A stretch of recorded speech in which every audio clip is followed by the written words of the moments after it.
அனைவருக்கும் வணக்கம். ஹிந்தி வித்யா மந்திர் புதுச்சேரி சேனல் சார்பாக உங்கள் எல்லோரும் வெல்கம் பண்ணுறேன்.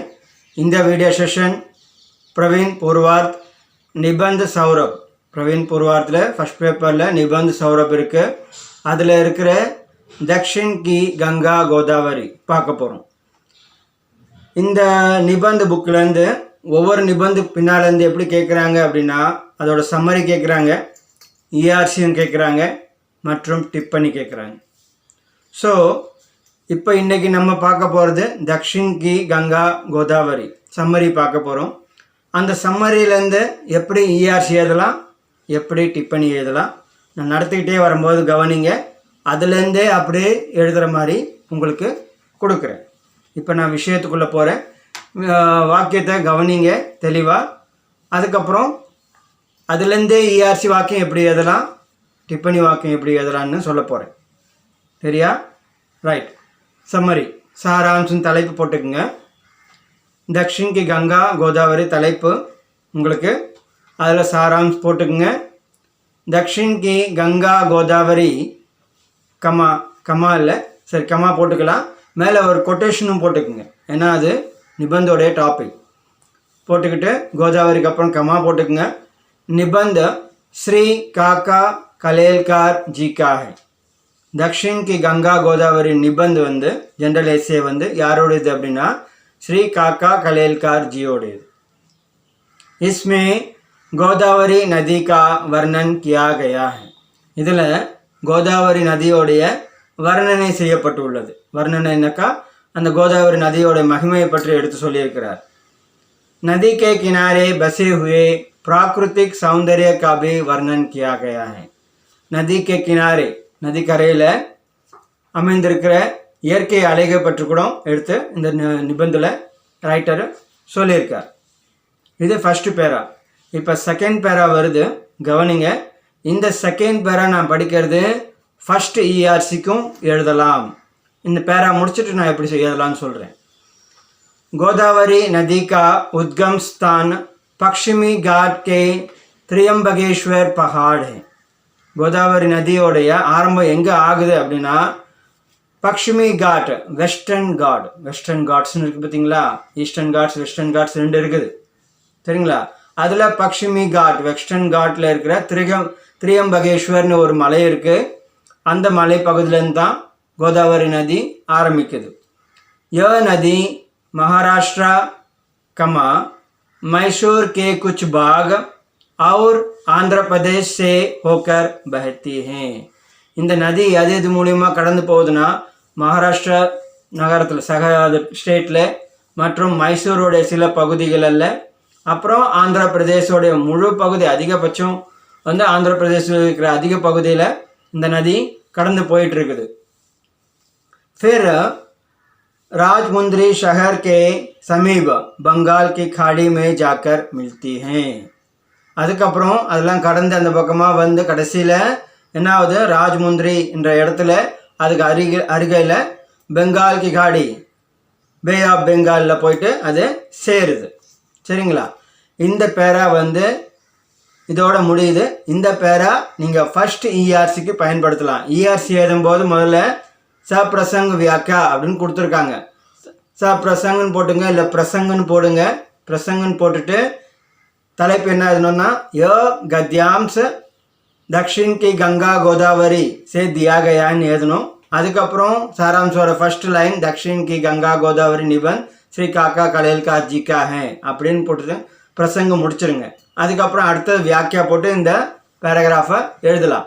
இந்த பேராகிராஃப் பற்றி தான் அவர், அதாவது எந்தெந்த வழியாக போகுது நதி அப்படின்றது தான் அந்த லைனில் கொடுத்துருக்காங்க. அதை நம்ம இந்த பேராகிராஃப் அங்கே எழுதிடலாம். அவ்வளோதான், ஒரு இஆர்சி முடிஞ்சது. நெக்ஸ்ட்டு தேர்ட் பேராகிராஃப் வரும். இது நான் சம்மரியாக படிச்சுட்டே போகிறேன். அதில் ஒரு பேராகிராஃப் இப்போ செகண்ட் பேரா நம்ம இஆர்சிக்கு எழுதலாம்னு சொல்லியாச்சு. கோதாவரி நதி கே சாத் ராமாயண் மகாகாவிய கா அட்டூட் சம்பந்த் ஹை. கோதாவரி நதி கூட ராமாயணம் மகாகாவியம் இருக்குது பார்த்தீங்களா, அது கூட ரொம்ப க்ளோஸ் ரிலேஷன் இருக்குது. அட்டூட் சம்பந்தனாக்கா உடைக்க முடியாத அளவுக்கு ஒரு சம்பந்தம் இருக்கிறது. पिता की आज्ञा मानकर श्री राम 14 साल वन में रहते हैं. அப்பாவுடைய ஆர்டர் படி ஸ்ரீராமர் வந்து 14 வருஷம் வனவாசத்துக்கு போகிறாரு, காட்டில் இருக்கிறார்.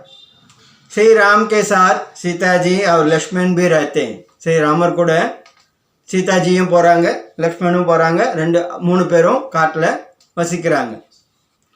वन में राम सीता और लक्ष्मण पंचवटी नामक स्थान पर रहते हैं. இங்கேருந்து என்ன ஸ்டார்ட் ஆகுதுன்னா, உங்களுக்கு டிப்பனி ஸ்டார்ட் ஆகுது. பஞ்சவட்டி ஒரு டிப்பனி கேட்குறாங்க, அந்த டிப்பனி இங்கேருந்து ஸ்டார்ட் ஆகுது. वन में राम सीता और लक्ष्मण पंचवटी नामक स्थान पर रहते हैं. இல்லைன்னா நீங்கள் 3rd பேரா ஸ்டார்டிங்லேருந்து கூட எழுதுங்க, தப்பு கிடையாது. சரிங்களா? எங்கே தங்குறாங்க அப்படின்னா, காட்டில் பஞ்சவட்டின்ற இடத்துல தங்குறாங்க. பஞ்சவட்டி கோதாவரி நதி கே தட் பர் ஹி பசா ஹுவா ஹை. இந்த பஞ்சவட்டி எங்கே இருக்குது அப்படின்னாக்கா, கோதாவரி நதி கரையில் தான் அமைஞ்சிருக்கு. நான் போயிருக்கேன், நல்லா அழகாக இருக்கும் அந்த இடத்த பார்க்கறதுக்கு. लेखक कहते हैं कि पंचवटी एक तपोवन है. பஞ்சவட்டின்ற ஒரு இடம் எப்படிப்பட்ட இடம்னா, தவம் செய்கிறதுக்கு சிறந்த இடம் அப்படின்னு ரைட்டர் சொல்கிறார். कई साधु संत इस वन में तपस्या में लीन रहते थे. कई साधु संत, நிறைய சாதுக்கள் சன்னியாசிகள் இந்த காட்டில் தவம் கண்டினியூஸாக தவம் பண்ணுறது தான் தபஸ்யாமே லீன். அதாவது கிட்டத்தட்ட 6 மாதம் 6 வருஷம் கூட தவம் இருப்பாங்க யோகிகள். சரியா? அதுதான் தபஸ்யாமே लीन रहते थे. उनकी वाणी, उनकी मंगल वाणी से पंचवटी आज तक जनस्थान बन पड़ा है. அவங்களுடைய மங்கள் வாணி, அவங்களுடைய பிரார்த்தனை மற்றும் நல்ல வார்த்தைகள், இது மூலயமா பஞ்சவட்டி இன்னைக்கு எப்படி இருக்குன்னாக்கா, ஒரு மக்கள் வசிக்கிற இடமாக அது மாறி இருக்குது. ஸ்ரீராமரும் சீத்தையும் மற்றும் லக்ஷ்மண் தங்கும் போதும் அது ஒரு காடாக இருந்தது. இன்றைக்கும் அது ஒரு காடு தான், ஆனால் மக்கள் வசிக்கிற இடமாக இன்றைக்கி இருக்குது. அங்கே இருக்கிற காட்டு விலங்குகள் கொஞ்சம் உள் நோக்கி போயிடுச்சு காட்டில். இந்த இடம் பஞ்சவட்டி இடம் மக்கள் வசிக்கிற இடமாக இன்றைக்கி இருக்குது. இதெல்லாம் பஞ்சவटी टिप्पणी நம்ம சேர்த்துக்கலாம், சம்மரிக்கும் எழுதலாம். पंचवटी में श्री राम सीता और लक्ष्मण अपना वनवास के जीवन बिता रहे थे. वनवासத்தோட வாழ்க்கையை பஞ்சவட்டியில் கழிச்சுக்கிட்டு இருக்காங்க. गोदावरी नदी के साथ साथ पंचवटी में रहने वाले पशु पक्षी भी उनके साथ हिल मिल गए थे. गोदावरी नदी மட்டும் இல்லை, அங்கே வாழ்கிற பஞ்சவட்டி இருக்கிற அனிமல்ஸ், பசு பக்ஷினா காட்டு விலங்குகள் மற்றும் காட்டு பட்சிகள், இதெல்லாம் ராமன் லக்ஷ்மண் கூட ஹில்மில் கயே ஹே. அதாவது அவங்கள பார்த்து இவங்க பயப்படுறதில்லை, இவங்கள பார்த்தோ அது பயப்படுறதும் இல்லை. அந்த மாதிரி हिल गए हैं. वनवास की पूर्ति के 1 साल पूर्व रावण ने सीता को अपहरण करके ले गया. வனவாசம் முடியறது ஒரு ஆண்டுக்கு முன்னாடி, அதாவது 13 வருஷம்தான் அவங்க பஞ்சவட்டியில் இருக்காங்க. அந்த 13 வருஷத்தில் கடைசி 13 வருஷத்துக்கு கடைசியில் முடியும் போது ராவணன் சீதாவை கிட்னாப் பண்ணி கொண்டு போகிறான். அதான் அபஹரன் கர்க்கே லே கயா. ஜட்டாயு பக்ஷிராஜ் தே. இங்கே ஜட்டாயு பற்றியும் கொஞ்சம் வர்ணனை கொடுக்குறார். அவர் ஜட்டாயு யாருன்னா பக்ஷிகளுக்கெல்லாம் ராஜா. उन्होंने सीता को बचाना चाहा. அவர் கிட்னாப் பண்ணி கூட்டின்னு போகும்போது சீதாவை காப்பாற்றணும்னு நினச்சாரு. उन्होंने रावण पर आक्रमण किए. ராவணனை ஆக்கிரமணா அட்டாக் பண்ணுறாரு. मगर रावण ने अपनी तलवार से जटायु के पंख काट दिया. ஸோ ராவணன் என்ன பண்ணுறாரு, தன்னுடைய வாளால், தன்னோட கத்தியால், சுவோடால் என்ன பண்ணுறாரு, ஜட்டாயுவோடைய ரெக்கையை வெட்டிடுறாரு. ஸோ அதுக்கு மேலே அது பறக்க முடியாது. அதனால் ஜட்டாயு சீதா சீதா कहते हुए चल बसे. கீழே விழுந்துடுறாரு. விழுந்த பிறகும் இறக்குற வரைக்கும் சீதா சீதான்னு சொல்லிகிட்டு இருக்கிறாரு. ராமர் சீதைக்கு ராமரும் லக்ஷ்மணும் வருவாங்க. அங்கே அவங்களுக்கு இன்ஃபர்மேஷன் கொடுத்துட்டு இறந்து போவார். அதையெல்லாம் நம்ம சொல்ல வேண்டாம், தெரிஞ்சுக்கிங்க. ராம और लक्ष्मण सीता की खोज में पंचवटी से निकल पड़े. ராமரும் லக்ஷ்மணும் சீதையை தேடிட்டு பஞ்சவட்டியிலேருந்து கிளம்புறாங்க. அது வரைக்கும் தான் அவங்க பஞ்சவட்டியில் இருக்காங்க. அதுக்கப்புறம் பஞ்சவட்டி வெட்டி வெளியே போகிறாங்க. இதுதான் அங்கே வர்ணனை பண்ணியிருக்காரு இந்த நிபந்தில் ரைட்டர். लंका पहुंचकर रावण को मारकर सीता जी को छुड़ाया. லங்கா இலங்கைக்கு போகிறாங்க. இலங்கைக்கு போயிட்டு ராவணனை கொன்னுட்டு சீதையை வந்து மீட்டு கொண்டு வராரு. மீட்டு கொண்டு வந்த பிறகு அவங்க திருப்பி பஞ்சவட்டிக்கெல்லாம் வரல, நேராக எங்கே போயிடுறாங்க, அயோத்தியாவுக்கு போயிடுறாங்க. फिर लंका से तीनों सीधे अयोध्या चले गए. அங்கேருந்து அவங்க நேராக இலங்கையிலேருந்து அயோத்தியாவுக்கு போயிடுறாங்க. यह विषय पंचवटी को नहीं मालूम है. இந்த விஷயம் பஞ்சவட்டிக்கு தெரியாது. பஞ்சவட்டிக்கு தெரியாதுனாக்கா பஞ்சவட்டியில் இருக்கிற மரம் செடி கொடி ஆடு மாடு கோழி குருவி அங்கே என்னென்ன அனிமல்ஸ் வாழுதோ இவங்களுக்கு தெரியாது, கோதாவரி நதிக்கும் தெரியாது. அதனால் எப்படி இருக்குது பாருங்கள்.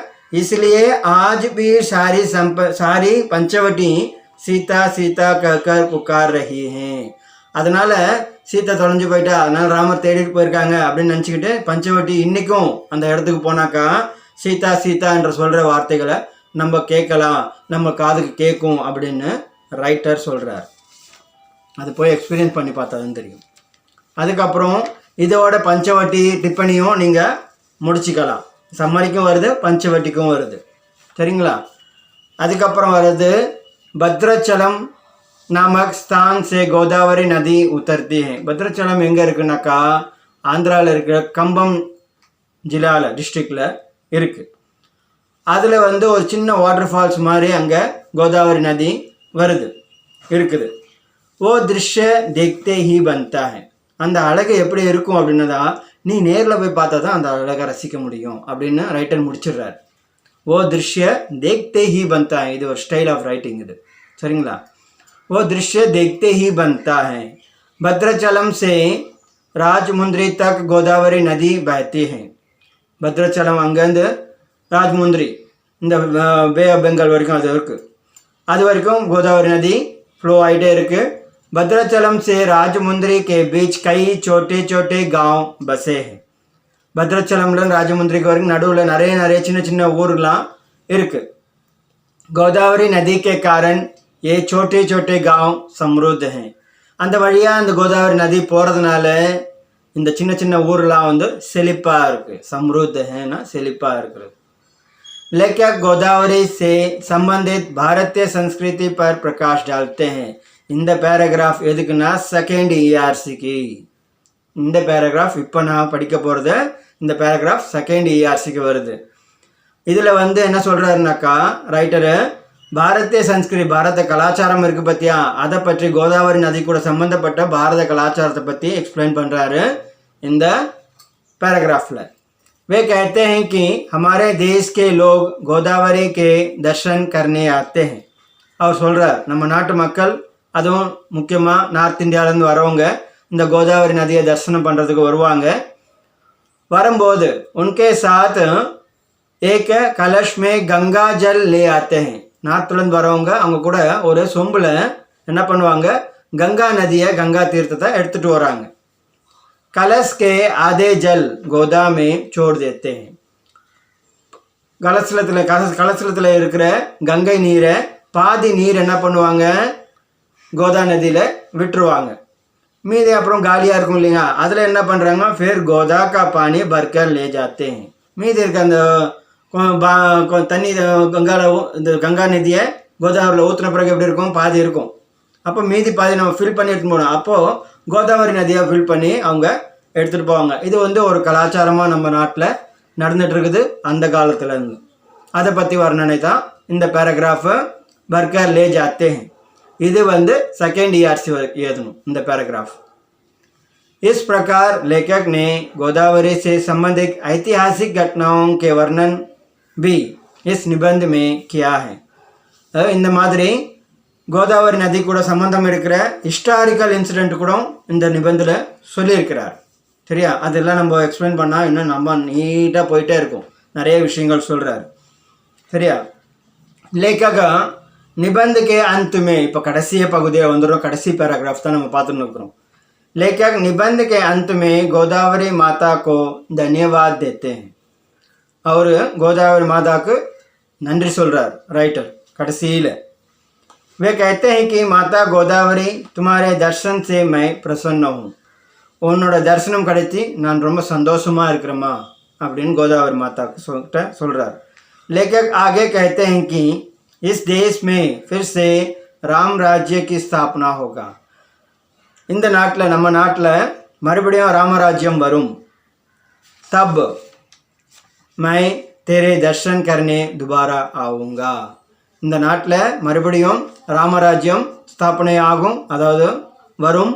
அப்போ நான் மறுபடியும் என்ன பண்ணுவேன், உன்னை பார்க்கறதுக்கு வரமா அப்படின்னு சொல்லி அவர் முடிக்கிறாரு இந்த ஜென்ரல் எஸ்ஸேவை. ஸோ இதிலே வந்து நம்ம என்ன பண்ணியிருக்கோம், ஒரே ஒரு சம்மரியிலேருந்து சம்மரியும் எப்படி எழுதலாம், அதோட இஆர்சி எப்படி எழுதலாம், டிப்பணிக்கும் எங்கே எழுதணும் அப்படின்னு தெளிவாக சொல்லியிருக்கிறேன். வீடியோவை வந்து நடுவில் புரியலன்னா பாஸ் பண்ணிவிட்டு ஒரு வாட்டி மறுபடியும் பாருங்கள். சரி, ஒரே சம்மரியை வச்சு இஆர்சி என்னாச்சு, இஆர்சி பஞ்சவட்டி டிப்பணி அப்புறம் சம்மரி மூணுமே நம்ம எழுதுகிற மாதிரி கொண்டு வந்தாச்சு. ஸோ ஒரே கல்லில் எத்தனை மாங்காய் ஆச்சு, 3 மாங்காய் ஆச்சு. சரியா, 2 மாங்காய் போய் இப்போ 3 மாங்காய் ஆகிடுச்சு. ஸோ இந்த மாதிரி நம்ம எஸ்ஏஸ் நம்ம ரெடி பண்ணி கொடுக்கறதுனால மாணவர்களுக்கு ரொம்ப யூஸ்ஃபுல்லாக இருக்குது. சரிங்களா, இப்போ நம்ம இந்த எக்ஸாம் போர்ஷன்ஸ் உங்களுக்கு ஒரு வீடியோ போட்டிருக்கோம், பாருங்கள். அதை சம்மந்தமாக நம்ம பிளான் பண்ணி எப்படி படிக்கலாம் அப்படின்றத நான் அடுத்த வீடியோ செஷனில் கொடுக்குறேன். அது வரைக்கும் உங்கள்கிட்ட விடைபெறேன். நன்றி, தன்யவாத்.